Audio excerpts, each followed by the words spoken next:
Matthew 22, 15 through 22. The Pharisees then went and plotted how they might entangle him in his speech. This is after they got upset again. He was teaching about parable.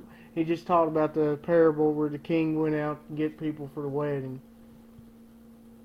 So they're upset with what he said, so they're like, let's trap him. Yeah.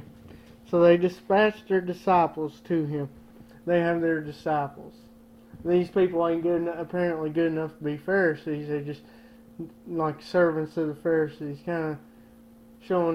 kind of shows how the Pharisees thought they were better than everybody else, because they had their own followers. They claimed they were followers of Moses, and then they had their followers. So it shows that they were high up because they had people below them. With the Herodians. Now the Herodians were, sometimes they were Greek, Jewish. They were pretty much suck-ups to Herod. Is what this group was founded on. This group was somewhat a watered-down version of Judaism. Let's see what that's called. Let me think if I remember.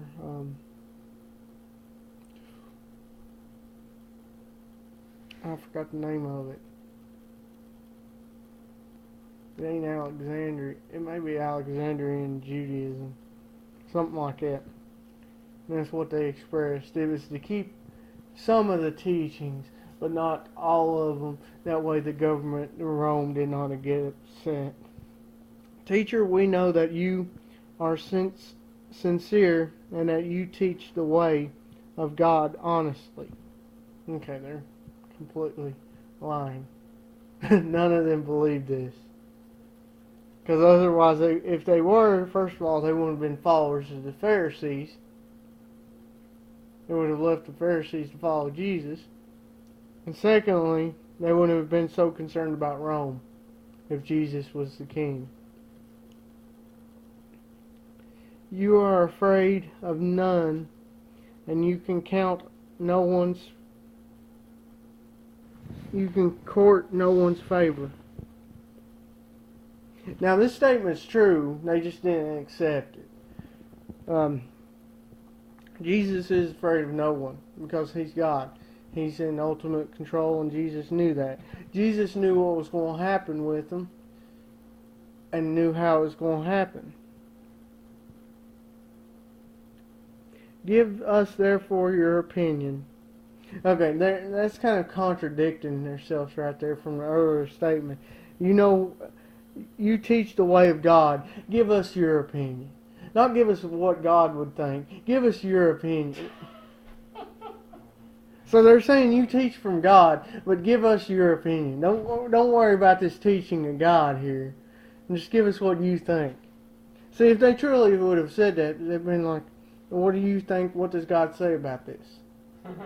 So you can tell they're kind of just trying to suck up and try to trick him by trying to win him over, win his favor to trick him.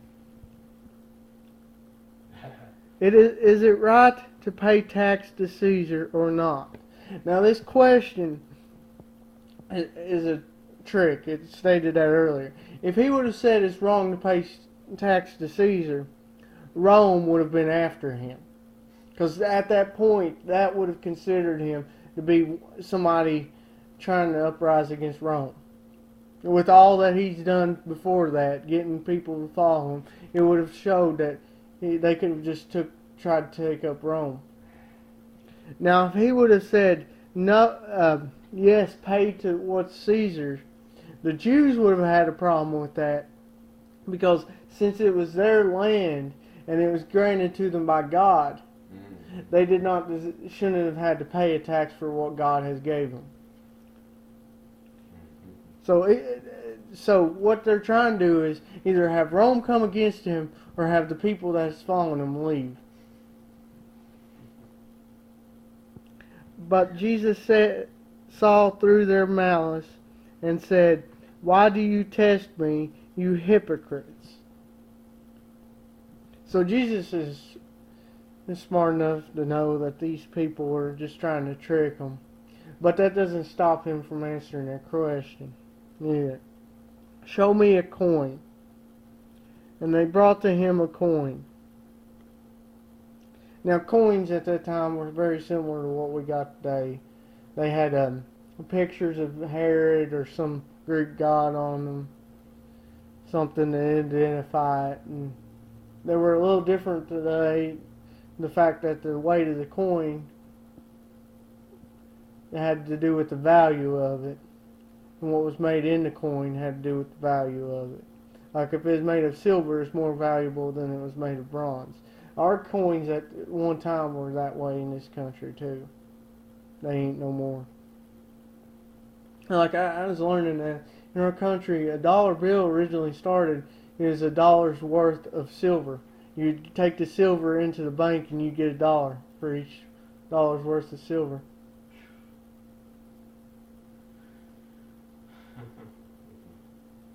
Who is the likeness and signature? He asked them.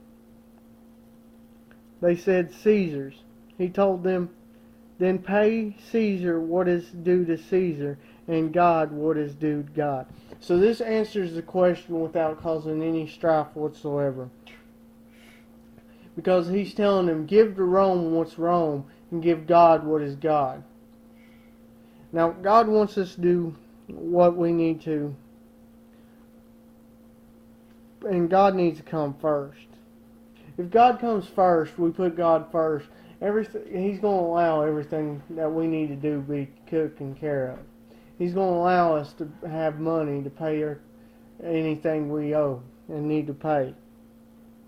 Now, this doesn't mean we need to rack up a whole bunch of debt and pray God for Him to take care of things.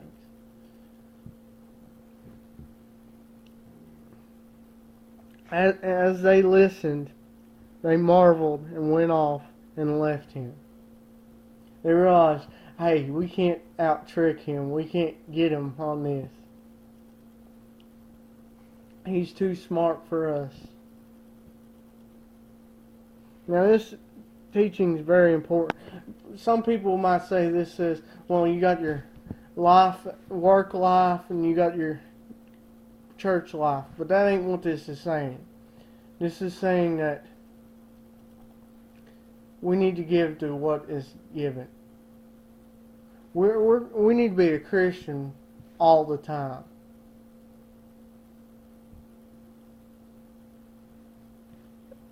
And this isn't saying that we should. It's just talking completely about money here. He's saying, yes, pay your taxes. This can also relate to, yes, abide by the law of the land, as long as they don't go against the laws of God. It is not saying, well, you need to be a worker at work and a Christian at church. It's not saying that. People can take that into and try to get that out of it, but that's not at all what he's saying here. We need to be a Christian at work, be a Christian at church, be a Christian everywhere. But when we're at work, we need to work, be a Christian worker. Not just go around, act as if work was church, because it's not. It needs to be treated different. Now, because he said this, Rome would have had no problem with him. Because he said this, his followers still would have had no problem with him. Because of the statement, here's what he said, because of the way he said it. Now, the Pharisees and the Herodians still had a problem with him just because they had a problem with him. That's